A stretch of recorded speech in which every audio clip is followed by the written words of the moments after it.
आप मंत्र जप कर रहे हो तब बाहरी कोई यंत्र ना चलावें, क्योंकि मंत्र श्रवण करना है और उसी का दर्शन करना है।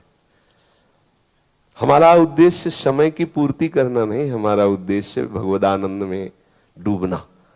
तो महापुरुषों ने जो भजन की शैली बताई है वो ये है कि जैसे आप मंत्र जप रहे हैं, उसको हम प्रगट में जैसे राधा नाम जप रहे हैं, तो आपके मानस नेत्रों में राधा नाम लिखा हो, बार बार आपकी श्रवणेंद्री राधा राधा सुन रही हो, और आप उपांश मानसिक वाचिक जैसे भी जप रहे हो वो जप हो रहा हो, बोलना, सुनना और देखना। अब इसमें हम सत्संग कैसे सुन सकते हैं?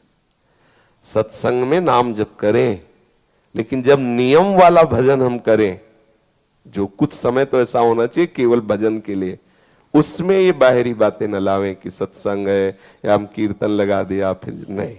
कुछ समय ऐसा आप भले थोड़ा समय दीजिए, 30 मिनट 40 मिनट 1 घंटा 2 घंटा, जो भी भगवत कृपा से आपको आत्मबल प्राप्त हो, उसमें एकदम एकांत शांत रहने की कोशिश कीजिए और उसी मंत्र को बार बार लिखिए, उसी मंत्र को सुनिए और उसी मंत्र को रटिए। अब इतने के लिए हमें फुर्सत नहीं कि बाहर हम कुछ सुने, अगर सुनते हैं तो गया ना, हम अपना मंत्र नहीं सुन पाएंगे, उससे देख नहीं पाएंगे, उससे जप नहीं पाएंगे। और हर समय हमें जप करना, फिर अन्य समय में चलेगा। कुछ समय आपकी दिनचर्या में ऐसा होना चाहिए जैसे जप तो केवल जप। कुछ समय श्रवणेंद्री को इतना प्रधान बनाओ कि जब सत्संग सुन रहे हैं तो हम उसी में खो जाएं, एक एक शब्द का मनन करें। हम उसको ऐसे कार्य में ना फंसाए कि सत्संग निकल गया, क्या निकल गया हमें पता ही नहीं चला।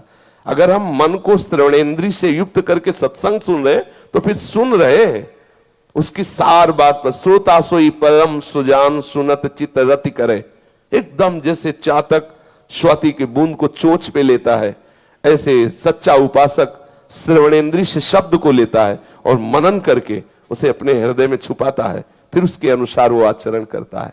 तो हमारी साधन शैली, जैसे हम स्वाध्याय कर रहे हैं तो एकदम एकाग्र, फिर ये नहीं कि कुछ चल रहा है हम सुन रहे हो, नहीं, पाठ तो पाठ, श्रवण तो श्रवण, और हम मनन कर रहे तो मन, थोड़ा साधन शैली पे आवे, साधक की साधन शैली। अब जैसे आप सोहनी लगा रहे, रसोई सेवा कर, या कोई ऐसी बाहरी सेवाएं हैं जो व्यवहारिक हैं और हमें उस अपने इष्ट के चिंतन में लगना। अब हम कीर्तन लगा दिया, अब हम सत्संग लगा दिया, अब वो बज रहा है और बर्तन मांज रहे हैं, पोछा लगा रहे हैं, ठाकुर जी की सेवा, जो भी ऐसे जो भी गृहस्थी के भी कार्य है। ऐसा मान लो आप दुकान कर रहे हैं, दुकान में है तो धीरे धीरे नाम कीर्तन चल रहा है, व्यापार की अपनी बातें भी कर रहे हैं और नाम भी कीर्तन मधुर मधुर चल रहा, भगवान नाम कीर्तन, ऐसा खाली हुए सत्संग सुन रहे, ऐसा। पर आप जब मंत्र जप करें तो हमारी प्रार्थना है कि एकाग्रता पूर्वक केवल मंत्र जप करें, जबकि ये मन बर्दाश्त नहीं करेगा, उसको अच्छा लगता है बहिर्मुख होकर के क्रिया पूरी करना, पर इससे मन मरेगा और हम भगवत मार्ग में आगे बढ़ेंगे।